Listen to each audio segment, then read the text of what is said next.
Well, thank you guys for coming out. I'm so grateful to have y'all here, and I have been waiting to do this for many, many years again, and I have a good feeling about this. I think this is the right time and the right people, and we did this Average to Excellence recording, I think it was in 2019, with Diane Thomas and Jeff Everett, my brother, and that has had the most amount of views of anything we've ever done.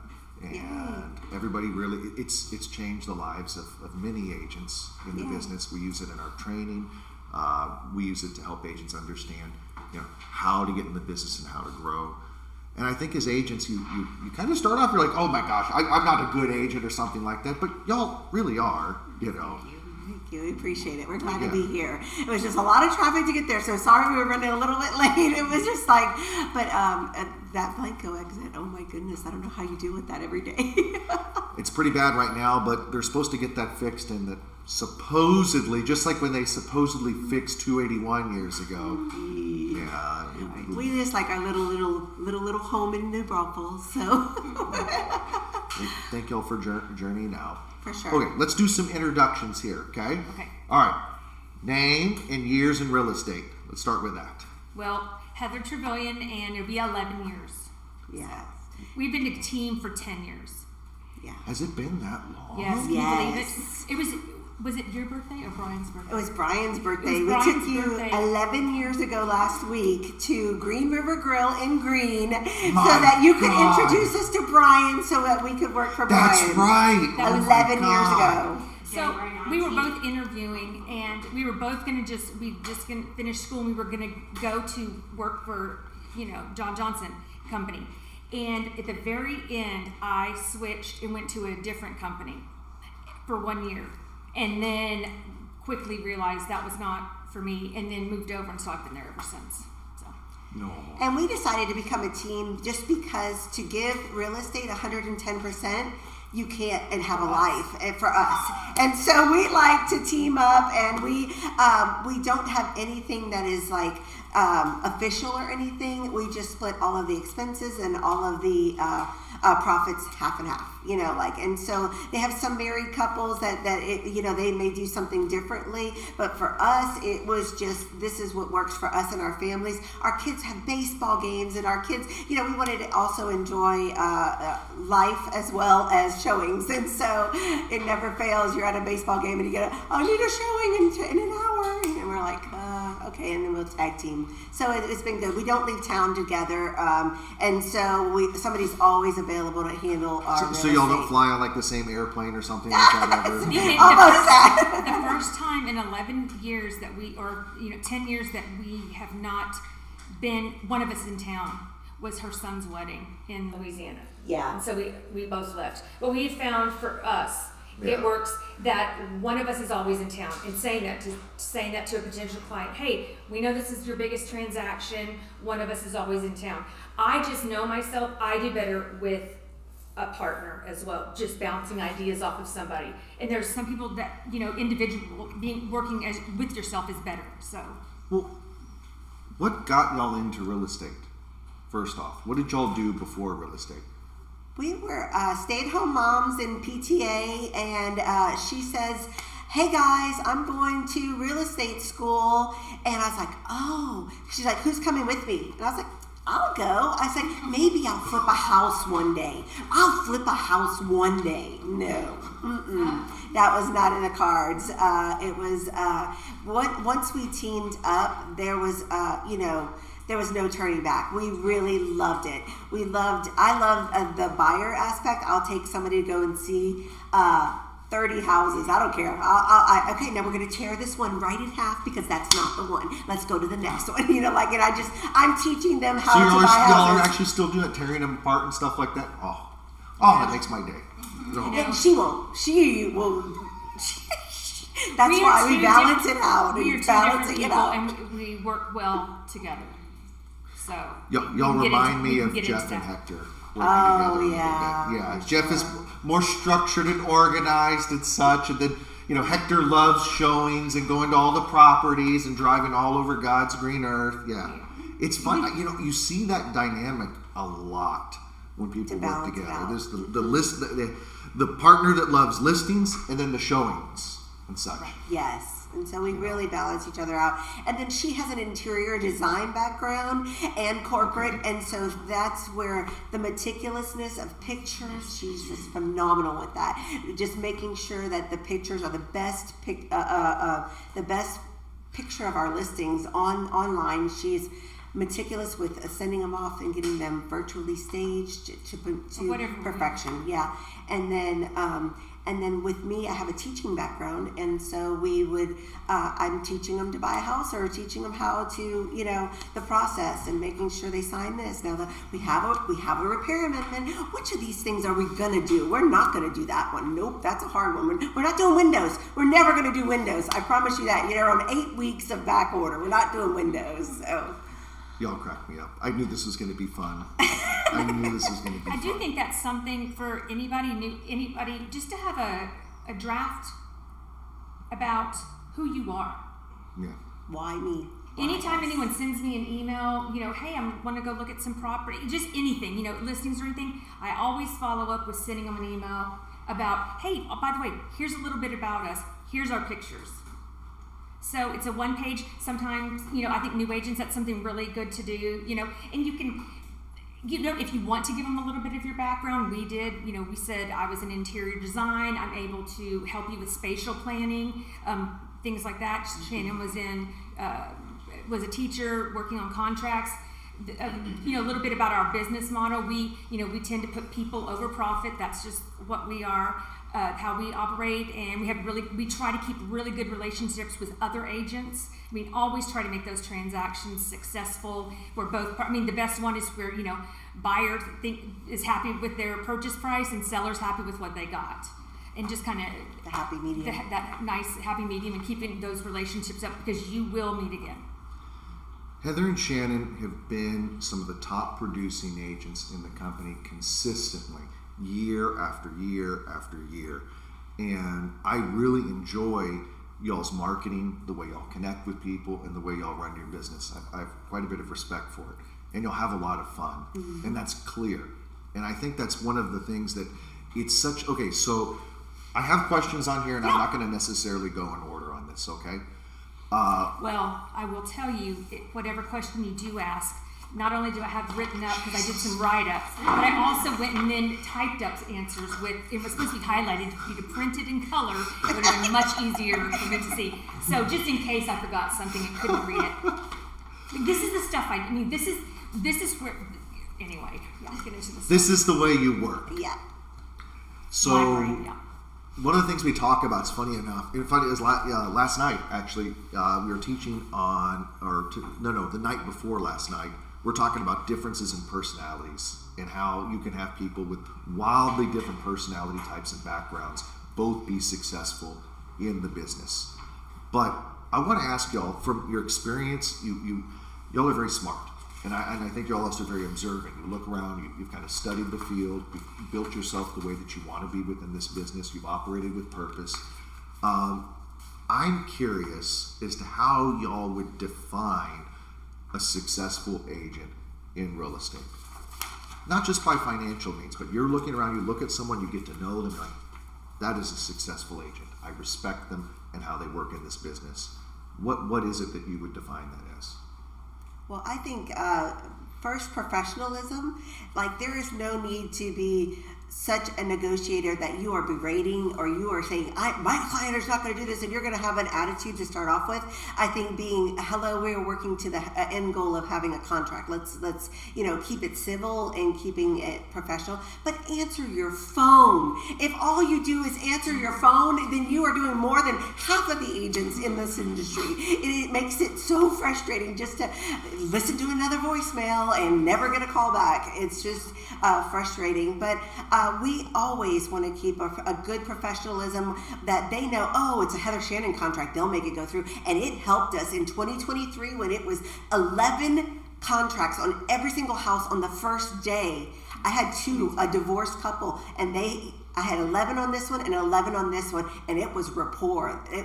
I called them and I said, what do we have to do? I need to make this happen for this couple. And we won both of them, for the husband and for the wife, in a 11 contract situation. So, in your view, success comes a lot down to how you work and how you interact with people in the business itself, is how you would you look and respect an agent and see them as successful. Okay? Echoing that, or what are your thoughts? Are we speaking how I define success? Personally, what I think is success. You say, that's a successful agent. They are successful, or why do I feel I'm successful? How would you define someone else when you're looking around the field, you're working with other agents?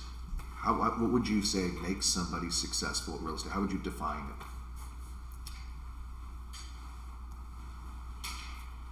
I think about, it was different for me. I think when I see the same people at events.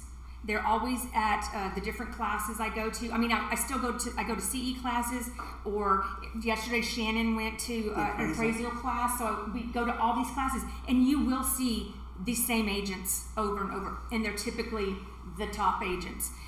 They're the ones that will come to your open house, and I make a point to go to theirs. They leave helpful feedback. You can work together. Hey, are you selling in this neighborhood? And they are giving you their advice or help or feedback. They don't feel threatened by you. They're happy. A successful agent is not threatened by you.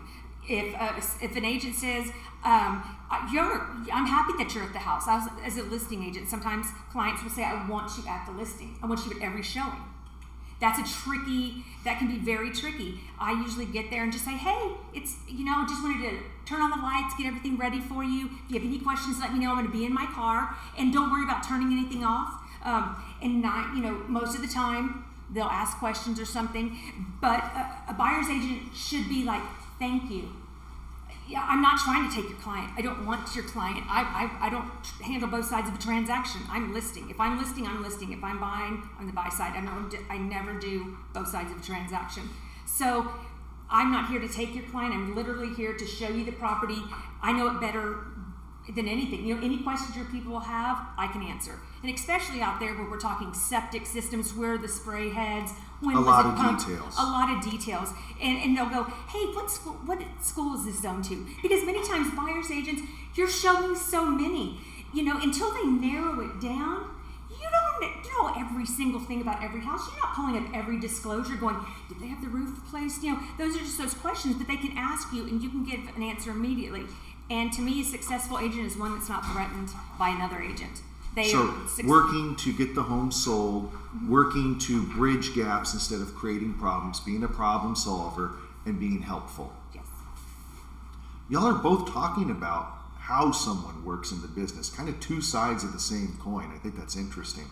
It's kind of the same way, the way they interact with people, the way they communicate with people, the way they respond to people and such. And I think that's something, too, that a lot of agents coming in need to recognize at every single level in this business. The agents that stay in this business, the agents that grow in this business, are agents that love this business and love people and treat people with respect. And I think that's a problem across the board today in the culture of real estate.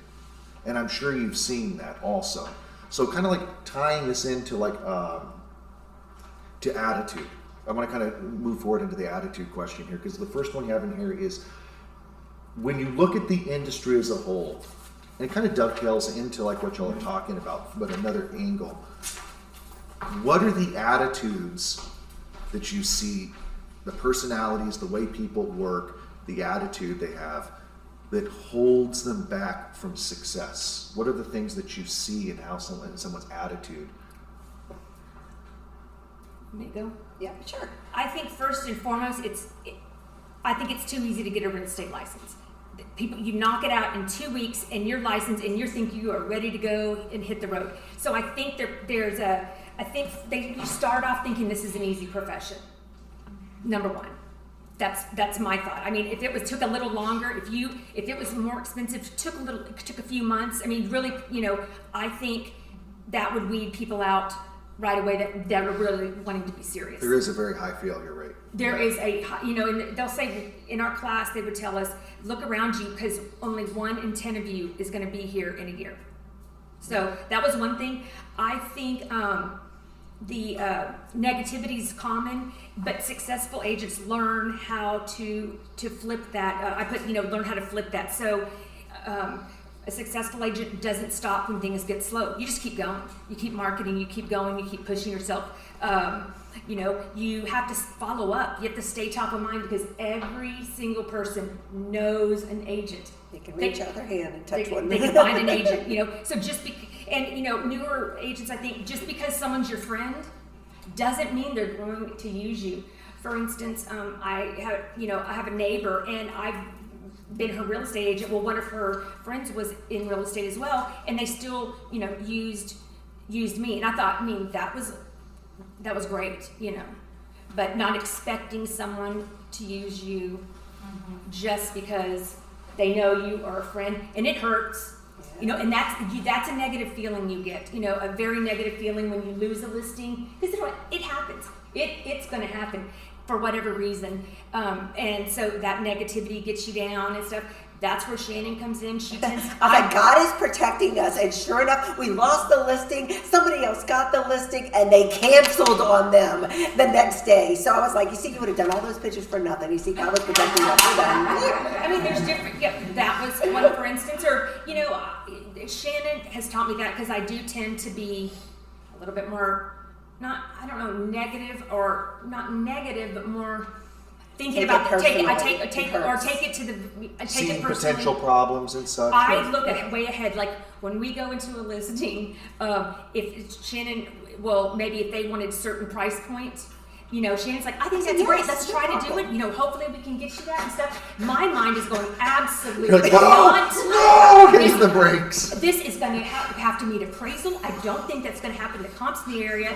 So there's a happy. We'll deal with that later. Yeah, but that's me. That's my negative. That's me going to the very end and then saying, okay, what's the worst thing that can happen? How I'm going to back it out, just so I'm aware. Well, there's nothing wrong with preparing for problems before they happen. Right. But it's wallowing in problems. Wallowing in problems, negative mindset, when the mindset of I lost a listing, well, I'm a bad agent. Yeah. No, you're not a bad agent. Mm-hmm. You lost a listing. That's okay. We're all going to lose it. They didn't use me as their real estate agent. Okay, maybe you were protected from something. Maybe that transaction's going to be really rough and you don't need to be part of it. Have you ever... We maybe have lost a listing, or things were slower in this December, and I all of a sudden had to leave out of town. My father was put on hospice, and he passed away. And so right there, had I been busy, I know myself, I would have not probably gone down there when I should have.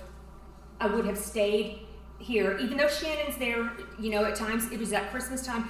I just think if I look at her attitude and I go, there's a reason for it, we're being protected, or something, there's a reason that we don't have this business right now, there's a reason we're slow, we're supposed to take it in, breathe, enjoy it some time, and then it'll come.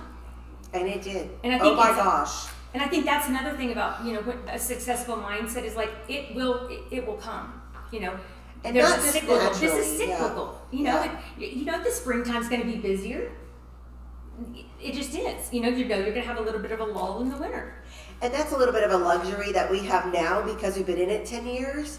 But what I was going to say is that agent, the thing they have to overcome is themselves. They have to come into the office every single day because you're going to learn something at the office. Somebody's got a new listing that's going to happen in the office. We go to the office Monday through Friday every single week. Now, maybe we take off at 1 o'clock, but we are there every single day making things happen. And usually when we go off at 1 o'clock, we're going to go show houses or we're going to go do something, and we plan our afternoons. But in the morning is our time. We have to revamp. We go through our list. Who are we touching? Why are we needing to follow up? Where are we going?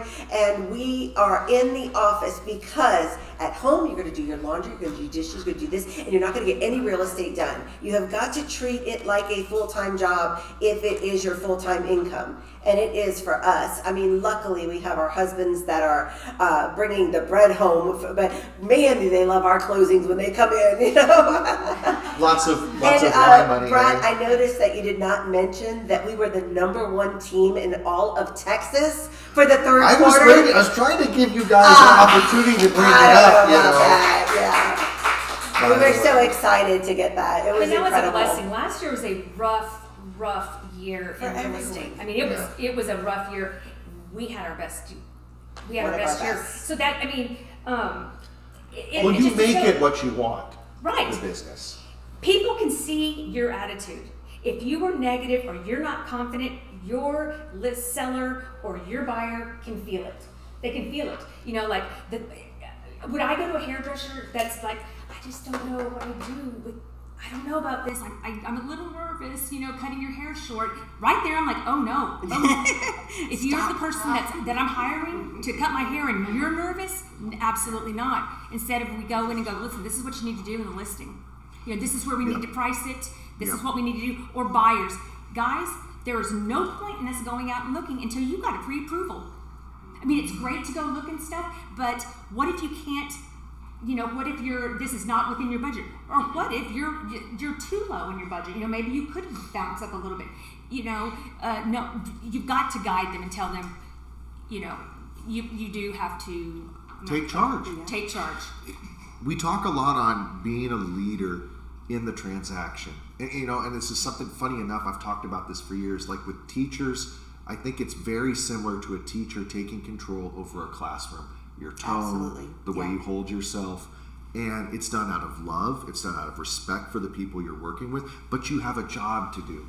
And I think that's such a critical component, guys, for everyone in this business to recognize, especially newer agents coming in, is how you hold yourself matters. And you don't have to fake it till you make it, but you can accept that you don't know everything, but have faith that you can get help when you need it, have your questions answered, and rely on people. You know, Mike Wilkinson, I mean, we've talked, good Lord, how many times have we talked during deals?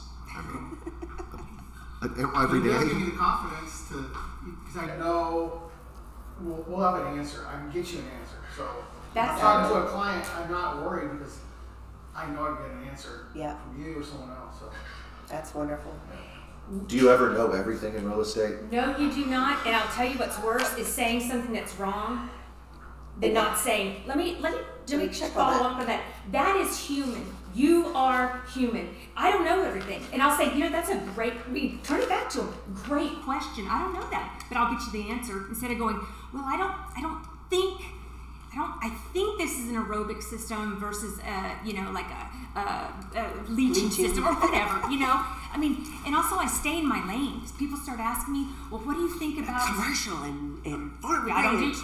commercial, I don't do farm and ranch, but people will ask questions about the septic. Well, how big is this septic tank? You know, if I want to add on a casita, you know, what do I need to do? I'm not an engineer. Or construction guy. You know, or people when they are looking at maybe raw land, what can I do with this? Is this zoned? Does it have this type of stuff? I can tell you about the property itself, but zoning, if you want to change zoning or things like that, that really is your responsibility to do the due diligence on some of those things. So accepting that you don't know everything, but being able to direct and guide the transaction, guide the client to the people that do know. I think that's good. You're connecting them with the lender. I don't know about that, but let me connect you with a home builder. You know, here's the website. You know, I get asked maybe, what's the crime rate like? Yep. What are there offenders in the area? You know, what you know, well, you can go online and, you know, and search that, you know. So that's real tricky. That's real hard. But, you know, they ask me and I go, you know, I would look up at this. You know, this is a place, you know, somewhere you can go online and check that out. So any questions y'all have for them, talking about like attitude and working with people and getting started in the business, guys. Anything I would like to ask before we move forward? Cool. Don't be afraid to ask questions, guys. I've allotted some time for that. We're good. I want to ask y'all a big question, and I think I already know the answer to this, but I would like to hear it from y'all. Is how important is your relationship network to your business? Probably the most important thing. Okay. If you had to put like a percentage to it, just for fun, at this point in y'all's business, how much of your business is referral based? Almost all of it. 100%. I would say almost 100%. And we've never bought a lead. I haven't bought a lead. That money, Brian told us, Brian Johnson, told us from day one, you know, if you want to do something, that $400 a month for buying some leads, take that $400 and take someone to coffee. Once it will come around. What are you doing? Hey, so what's going on with you? I mean, just that person. Take someone to lunch. Send someone a birthday gift. I mean, you know, something like that. Take that $400, investing. Yes, because this is a personal connection. You're selling yourself, and until I can get in front of somebody, you know, I will say probably after the fifth, if I'm being real, fifth or sixth year, there's the snowball. Yeah. That's when it really, I started, It that wasn't 6 year even just people our starting to clients. sell their houses. It was our clients' kids, and they're like, "Oh, I have 6 kids, and they all want houses." You know, like it's so we're like, "Okay, we can help them." They have people wanting to move here, you know, they want to move here. It really starts that whole thing where maybe they're deciding their kids are getting a little bigger and they want a bigger home. That's, you know, most people don't move every year. That's the hard part. That's why you have to stay in touch with people, is because it's like 5 to 7 years that they may think about moving, you know. And last year we had an open house of one in my neighborhood, like that was on the road, on a busy road, for $1.3 million. And in the open house, somebody walked in and he goes, "I don't really like this. I would much rather the other one in the neighborhood for 2." And I was like, "I can show you that. Let's go look at it right now." And hence we're the #1 team in the 3rd quarter. That's actually a pretty big accomplishment, guys. Brian called me. Yeah, I know. He was very proud. You are never too successful to just get back and do the stuff. You know. Now, it's one Open thing if houses. somebody asks me, "Hey, I'm a new agent. Would you want me to hold an open house?" Absolutely. But at some houses and some levels, you're expected to do it. You're expected to do it. I mean, you know, when you're listing a $1.5 million home and they want to know those features. I mean, it's more of a little bit more refined taste, Luxury. and they want to know exactly what, you know. It's funny how y'all are echoing things like Jeff and I talk about all the time with like listing agents, knowing their product, knowing the home they're working with, sharing those details. Jaime, who sells in the Dominion, y'all have met Jaime, Joseph, over the years, and he says the same dang thing. And get the luxury certification. It's Yes. easy, and you can then send out all your publicity Yeah, with the okay. luxury Can I certification. bring them in? I think something that, you know, another thing about successful agents is that I notice is they're consistent with everything. They're consistent with every picture. I'll never look at their listings and their iPhone pictures. It doesn't matter if it's an $80,000 listing or a $2 million listing. They're hiring a professional photographer to go out there and grab the best angles of the property. I have never taken my own pictures. I have always hired a professional. That's not my job. But my job is to focus and showcase this the best that I can. Get those drone pictures. Get someone out there to do it. And you know something, you have to spend a little money in this business. You just do. You know what? I think this. I mean, we started doing this on luxury listings with pictures and things like that. They will send you 50 of them. I think for $100. I got it in like a Resource day. center. The resource center, one day. That is okay? nice. This One is day. one. Mike, would you grab a couple and pass those around? Do you mind if we kind of showcase No, that? I brought a few of them. So what I thought about this is, That is nice. I like the calls. Imagine taking this to a listing presentation of There we go. home that's $300,000. It's a slam dunk. And just To get really 25 elevating of yourself them. and saying, listen, yeah, I'm going to make one of these for yours. It's $99 on top of the photography. $99.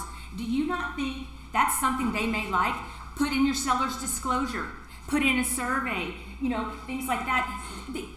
Again, I know that's a lot of money when you're not making any money, but if you put into your business, you will get out of your business. And I found, like, before I spend $400 on leads, I'll wait. I will really push myself and put that money back for spending it on something like this.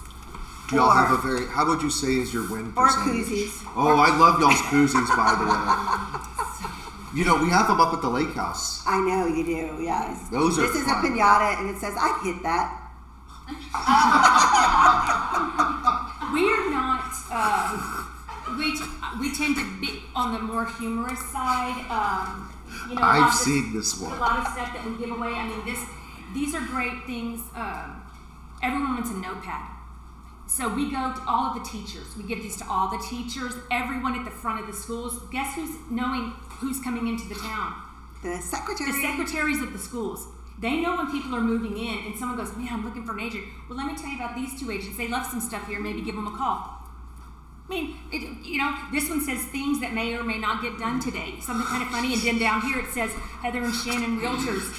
We give real estate advice for nachos.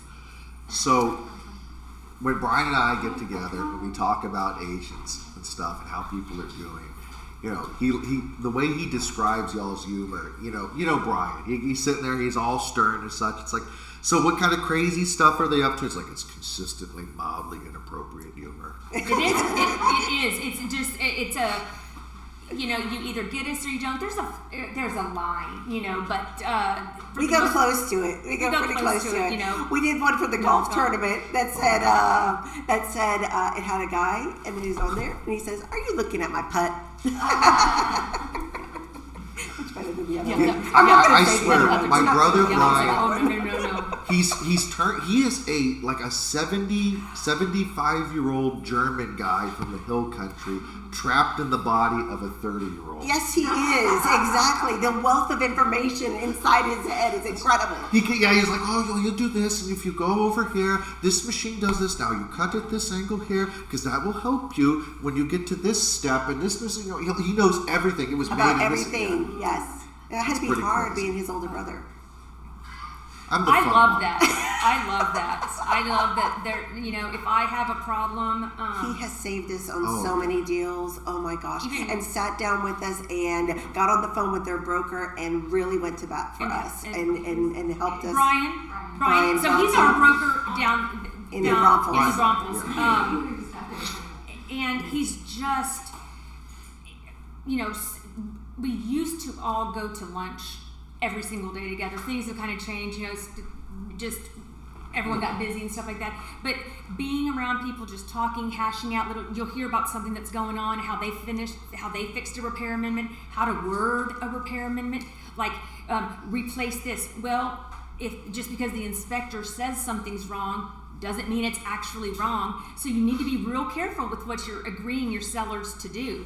You need to word it as, we will have it evaluated by a licensed electrician, because 9 times out of 10, the electrical's fine. It's just an inspector said maybe it's, not correct. I just had that happen on a property. Yeah. Okay, Anyway. I want to ask y'all something here. Talking about relationships, and I know that this is probably one of the biggest questions, and I'd like for y'all to kind of think this through. I'm glad you took notes on this, because I know it is a big question. I want you to imagine the perspective of someone that's in your relationship network, and this is someone, let's say it's a past client, kind of how I framed it to you guys, and they're going through a year of their life. How are you in front of them during that year? What interactions do they have with you during that year? This is a past client that you've worked with in your relationship network. What are the points of contact that these people that you know have, like calls, events, things like that? How are you crossing paths with them through the course of a year? I wrote a few things down. So It really we kind of do it by seasons. Okay. So, for instance, Valentine's Day is coming up. If we have clients with kids, we're going to drop off a little something and make a little cute, because honest to goodness, if I go back through all of the transactions, maybe I'm not reaching out to every single person okay? I'm reaching out to ones that I know are out and about, are talking to people, have friends that may be moving here, things like that are in just that I actively stay in touch with. That's the whole point. If I have your number in my phone and I'll text you, we're friends, pretty much. I mean, we're not back and forth. So I'll drop off stuff for their kids. We usually focus a lot on people's children and pets. Their pets, because that's their babies too. So interests. So you're taking interest and you're interacting with them specifically on those interests that they have. And even like a past client, she had a procedure done on Monday, and I brought her dinner just because our clients become our friends, and our friends' problems become our problems, and we want to help. And by helping, it comes back trifold. And so, even though I fell on the sidewalk, and the whole taco dinner became a taco salad, but they still loved it. They ate everything. But like becoming a real invested in their lives of what's going on with their kids. How can we help? She has always helped people that have special needs kids if they have a question of who they need to get evaluated for what. She is on the phone with them telling who they need to go. Even our friend that just was our past client was depressed, and she's like, you need to go call this doctor right now, and you need to go do this and go do this. And the lady did, and she has been to the doctor yesterday, and she's on, feeling better about herself. I think really getting a buy-in to our clients and caring about their well-being, it matters. The spirit of helpfulness. Yes, we do get everybody gets a Christmas card. Everybody gets a Christmas card, and then in the springtime we are more spring break. We're known for cups. That's one thing that's really we have these cups that have funny sayings on them or something, and we drop them off, and it really comes in handy at Christmas time. So we drop those off to people we know. We're going to have parties, especially Thanksgiving also. Even more so than Christmas, Thanksgiving people gather. So we drop something off at their house for a set of cups. And if they're a big family, 15 or 20, and they're, styrofoam cups, and it'll, funny, have something, side chick. And it's the sides, something, it's something funny, silly like that. Mildly inappropriate. Yeah. If they laugh, they're going to remember us, and they're going to refer us, okay? And at Christmas time, but also we know that some of our clients, that's probably not their speed. So we have some that just say Happy Thanksgiving, kind of knowing them. But we drop off stuff. If we do it at Thanksgiving, then we don't necessarily feel we have to do it at Christmas. If you combined these pop buys, and that's what Jeff calls them, pop buys, for Christmas and Thanksgiving, just a rough guesstimate, I know I'm putting you on the spot, but how many would you say that you do during that time for Thanksgiving and Christmas? 80. I was going to say 100. Yeah, 100. I would say 100's a good one. And I would say within that 100, there are I don't have A, B, C. I know. Some people I don't have all that. I just have, if I feel real good about it, you just know when someone's going to work with you again. And sometimes there's going to be people that y'all probably don't want to work with again, and they don't want to work with you or anything. But those people, I know, I look at their name and I know exactly where their house is. I know where they live. I drive by their house and stuff like that. But I would say about 100. We divided up. We stay in Comal County. Okay, unless it's a really good client that says, please help me sell this in San Antonio, I will refer it to one of you. Yeah. And I hope you do the same for me, because I know Comal County. I know those schools. I go to PTA meetings. We go to meetings. We know principals at schools, what's coming up and stuff like that. You know San Antonio. I do not. And so I think that, if we could get more of a relationship there.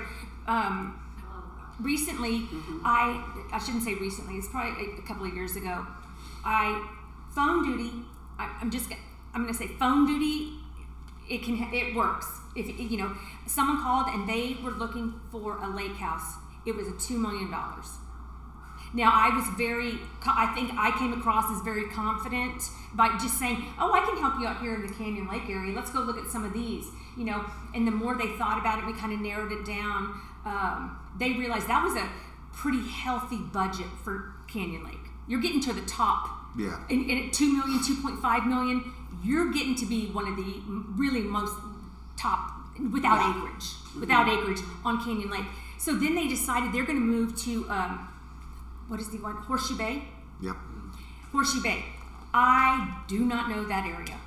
I think it was Horseshoe Bay. It's got to be. It's Horseshoe Bay. It was. Don't know that area at all. And Brian, I was talking to him, and Brian said, man, there's a lot. You got to know septic. You've got to know your stuff over there. So we called an agent that grew up. He was at the Shane. Bulverde office. Yep, Shane Ferguson. Shane. Yes, grew up in that area. We gave him this referral.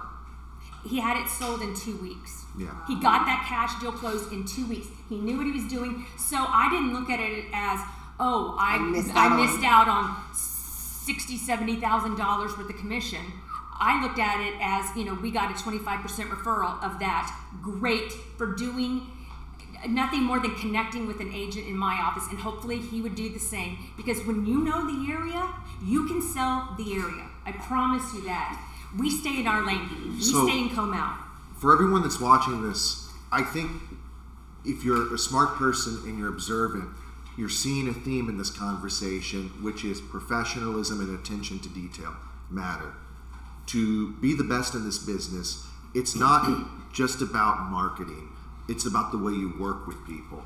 And if you study successful agents, people who've been in the business, who have achieved high levels of success, who are passionate about what they do, every one of them I know knows their area and has invested themselves in growing their knowledge and their base.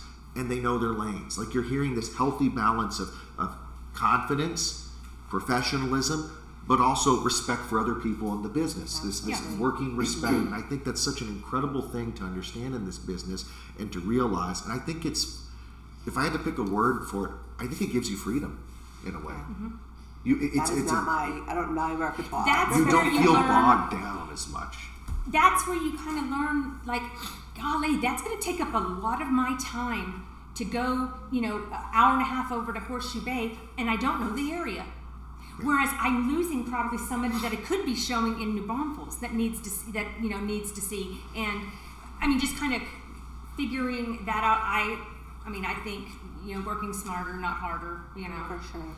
What about first quarter? So you've talked a little bit about some of the stuff you're doing in your fourth quarter for Thanksgiving and then Christmas. What about this quarter coming up? What does that look like during the first quarter marketing for you pop guys? buys or something, or Just staying in pop touch buys, with what do people? y'all do? What An do y'all easy plan? one to do for every single person is a lottery ticket. A couple of lottery tickets for St. Patrick's Day. Mm-hmm. Something about I'm corny and I have a lot of puns. Okay, it's just what I do, and then just any whatever it is. But that's a way to take everyone. Everyone loves to do a scratch off. I mean, it's just fun. Mm-hmm. You send it out. Valentine's Day, you can drop off some candies or take things of candy to the school, up to the schools, and put some pens and paper out there. Staying in touch, but it feels more organic because I'm not just up there dropping them off on a random day. Hey, it's Valentine's Day. I'm giving you something. Maybe if give me something back. Put my name out there. So you're combining your personality, you're having fun, you're being creative. Have you tried things that didn't work at times, that you changed, like different pop buys, like I'm not getting the response I want on this one, or something didn't quite go as an event or something as you intended? I think with some of the golf tournaments, like you do not see anything like from sponsorships. Our sponsorships have been at the focus at the schools where our kids were, and we would always be that one that comes in and sponsors something. But when we would go and do like different golf tournaments, that doesn't lead to any leads, or that doesn't lead to any deals or anything like that. It's just our pen is in the bag type of a situation, but it comes for the greater good, and we're fine with that donation, getting that one. But what we do that is free, and every single one of you can do this today, is make a video that is something funny, singing happy birthday. And it doesn't have to be to anybody specific, it's just to nobody.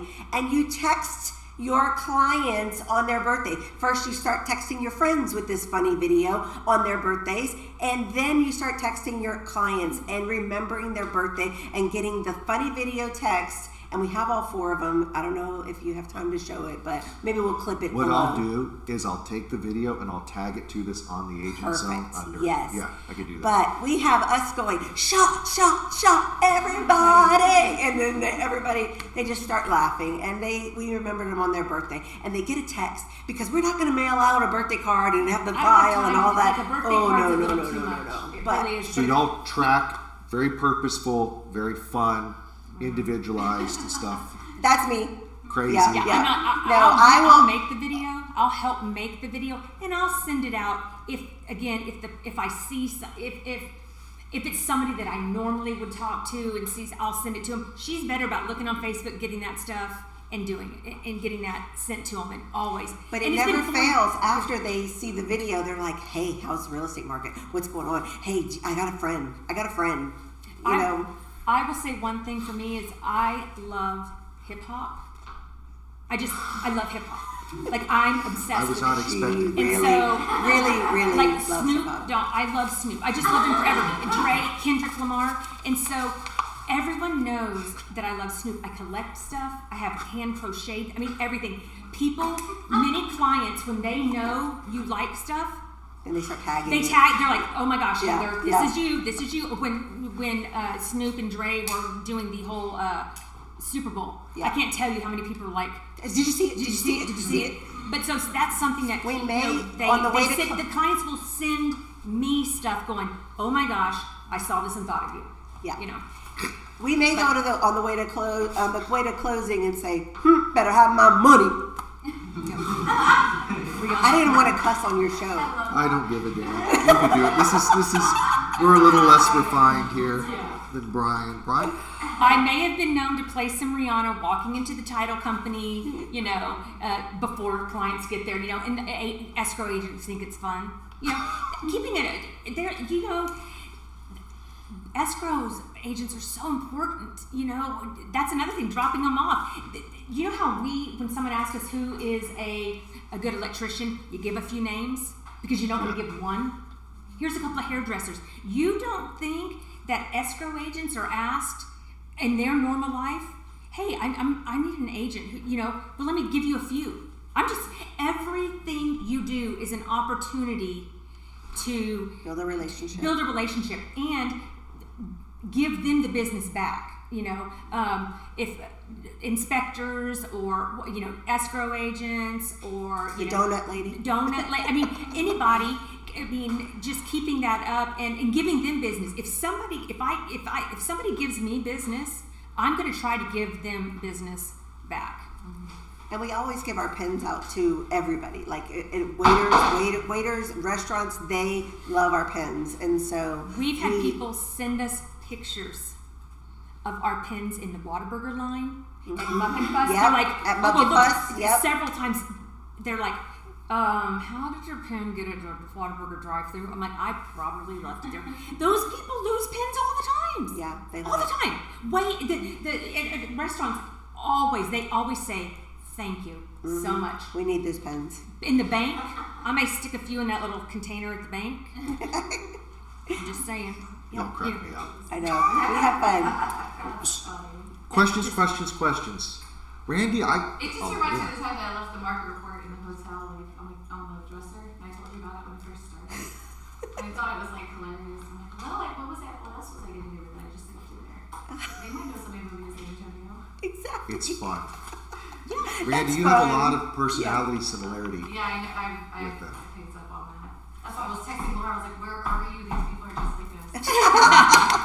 We also, there's a podcast she listens to of a team that she sent me. I like some we'll share with podcasts you. just to hear different things. That's a good question. Like, what kind of stuff do y'all consume as far as like for knowledge, podcasts or videos and such? Do y'all like to follow? Again, I just hop onto TikTok sometimes and just put in real estate and just see, what's going on. For instance, Ryan Serhant, who's with like $1 Million Listing of New York or something. I was just listening to one of his shorts the other day, and he was talking about going and giving a seller a realistic price point. Yeah. And they said, well, this other agent gave me this number. And he said, right there, you go, look, I'm in the business to sell. They're in the business to list. Yeah. Big difference. Just a snippet. Like, that's a really good way to put it. Like, hey, I'm here to get your house. I'm here to sell your house. I'm not just here to list your house, and then we can keep going down and doing it. But just listening to different people, maybe how they have overcome certain situations. And I'll think about that one that I follow. It's this two people, and they talk about just different things that they do. And they're good friends, and they're in the same town, but they work for different companies. But they always get on podcasts together. Yeah. And just talk. Yes? Do y'all actually post online? Or is it just This has been the thorn in my side. I'm not good with it. Hold on for ideas one- are here. Okay, For 1 second, Yeah. I'm gonna stop for a second. Let us take a quick break, and then Yep. we're gonna cut into social media. I think, and then we'll have a few more minutes. And yeah, Perfect. I try to break it up just a little bit because we've been Perfect. sitting for a little while. Okay, perfect. Here, we'll lead with that. some stuff right in between?